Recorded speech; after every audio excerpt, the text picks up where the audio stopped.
आप सभी भक्तों को राधे राधे। तो आज हम सभी भक्तों के लिए इस वीडियो के माध्यम से, इस चैनल के माध्यम से बहुत ही अद्भुत जानकारी देने वाले हैं। आप लोग घर में पूजा करते हैं, घर में पूजा रूम बनाया हुआ है, मंदिर बनाया हुआ है, वहाँ पर जोत बत्तियों को साफ करते हैं, घंटी को साफ करते हैं, जोत को साफ करते हैं, ठाकुर जी को स्नान कराते हैं। तो उसमें क्या आप भी इस तरह की गलती तो नहीं कर रहे? इसकी जानकारी हम इस वीडियो के माध्यम से रखेंगे। कई बार आपने देखा होगा हमारे कार्यों में, हमारे धन धान में, हमारे घर में अनेकों प्रकार की समस्याएं बार बार आती रहती हैं और उनको दूर करने हेतु हम अनेकों प्रकार के प्रयत्न भी करते हैं, अनेकों प्रकार के पूजा पाठ भी करवाते हैं, अनुष्ठान भी करवाते हैं, लेकिन फिर भी कुछ ना कुछ समस्या चलती रहती हैं। हमारी समस्याएं दूर नहीं होती। हम जिनकी वजहों को लेकर परेशान रहते हैं, इधर उधर भटकते रहते हैं, कभी कहीं जाते हैं, कभी कहीं जाते हैं, कभी ब्राह्मण के पास, कभी ज्योतिषी के पास, कभी भगत सियानों के पास, अनेकों जगहों पर जा जाकर के अपनी समस्याओं के समाधान हेतु हम उनसे उपाय पूछते हैं, परंतु उन उपाय को करने के बावजूद भी हमें कोई भी सफलता नहीं मिलता। कई बार क्या होता है, हम अनेकों प्रकार के पूजा पाठ हवन करते हैं, लेकिन कुछ ना कुछ दुर्घटनाएं फिर भी हमारे जीवन में हो जाती हैं। तो हम यही कहते हैं, हम इतनी पूजा पाठ करते हैं, हम भगवान का भजन करते हैं, जाप करते हैं, फिर भी भगवान न जाने क्यों हमारे जीवन में कुछ ना कुछ समस्या डालता ही रहता है।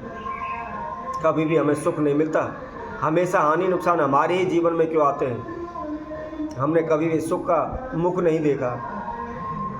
इस तरह की बातें वह करने लगते हैं। तो यदि आप भी अपने घर में पूजा रूम बनाए हुए हैं और उसके अंदर आप जोत बत्ती लगाते हैं, पूजा पाठ करते हैं, जाप करते हैं, तो उनको स्नान कराते समय, उनकी जोत बत्ती करते समय क्या आप भी तो इस तरह की गलती नहीं कर रहे? क्योंकि इस तरह की गलतियों को करने से हमें अनेकों प्रकार की हानियां होने लगती हैं। कभी भी हमारे घर में सुख शांति नहीं होती, कभी भी हमारे घर में धन का लाभ नहीं होता। दिन प्रतिदिन हम इधर उधर भटकते रहते हैं, दर दर की ठोकरें खाते रहते हैं। तो ऐसी कौन से वह नियम हैं, कौन सी वह बातें हैं जिनको हमने घर के पूजा रूम में पूजा करते समय ध्यान रखना चाहिए? तो उसकी संपूर्ण जानकारी इस वीडियो के माध्यम से हम आप सभी को बताएंगे। तो जो भी भक्तजन इस वीडियो को देख रहे हैं, इसको अच्छी तरह से सुने, इसकी विधि को समझें कि यदि आप घर में पूजा पाठ कर रहे हैं तो क्या आप भी इस तरह की गलती तो नहीं कर रहे हैं?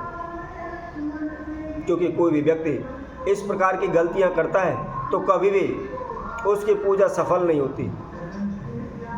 आप पूजा पाठ करते हैं परंतु उसका लाभ आपको प्राप्त नहीं हो पाता है, उल्टा आप हानि नुकसान सहन करने लग जाते हैं। कोई भी कारोबार व्यापार करें, कोई भी धन धान में आप पैसे का लेन देन करते हैं तो कहीं भी किसी प्रकार की आपको बरकत नहीं हो सकती, हमेशा आप नुकसान में जाएंगे, कहीं भी सफलता आपको नहीं मिलेगी, बार बार दुर्घटनाएं आपके जीवन में आती रहेंगी।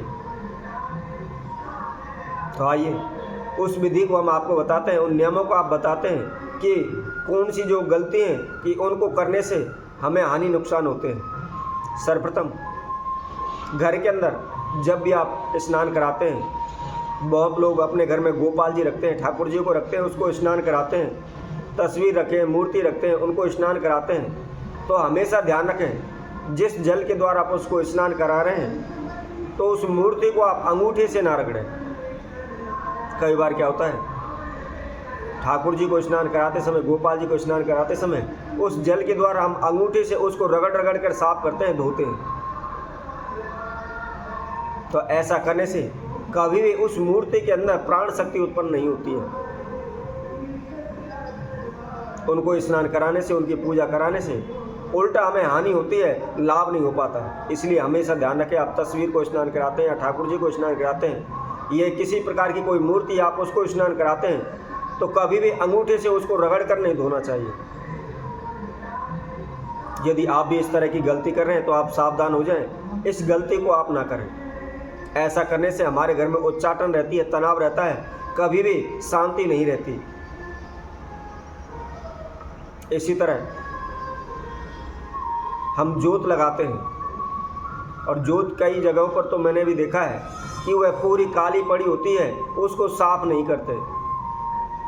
तो हमेशा ध्यान रखें, आप सुबह जोत लगाने के बाद संध्या के समय जब भी आप जोत लगाने जा रहे हैं उससे पहले उस जोत को अवश्य धोएं, साफ अवश्य करें। कई लोग क्या होता है, जोत लगाने के बाद उसको ज़मीन में रख देते हैं। तो ऐसा करने से हमारे घर में रोग, बीमारी, कष्ट ही बढ़ती है।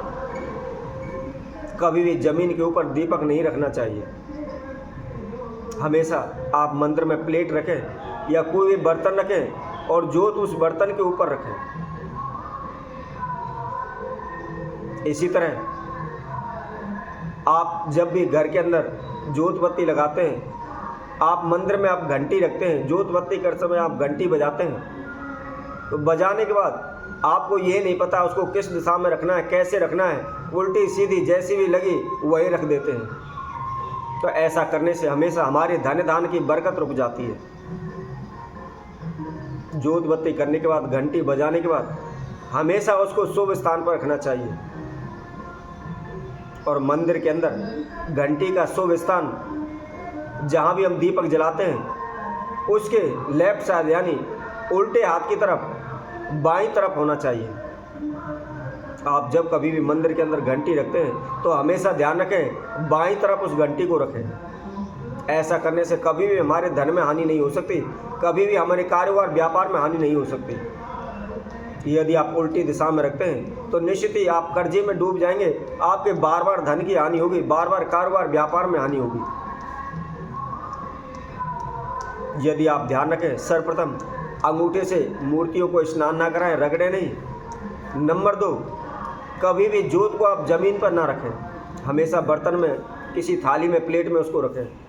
इसके साथ साथ नंबर 3, आप हमेशा मंदिर की घंटी को आप बाईं तरफ रखें। लेफ्ट हैंड साइड में आपको घंटी रखनी है। यदि आप पूजा करते समय इन बातों का, इन नियमों का ध्यान रखते हैं तो कभी भी आपके घर में धन की हानि नहीं होगी, शारीरिक समस्या नहीं होगी, कोई भी दुर्घटना नहीं होगी।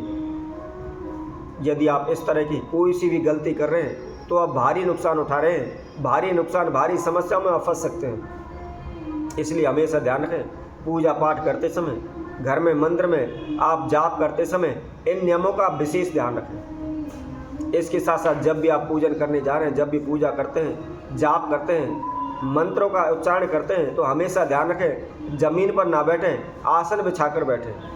इसके साथ साथ ध्यान रखें सर के ऊपर कपड़ा अवश्य रखें। ऐसा करने से जो भी हम जाप पूजा करते हैं वह संपूर्ण पूजा हमारी प्राप्त होती है, संपूर्ण पूजा हमारी सफल होती है। तो इसी तरह और अधिक जानकारी हम आगे आने वाली वीडियो में आप सभी के समक्ष रखेंगे।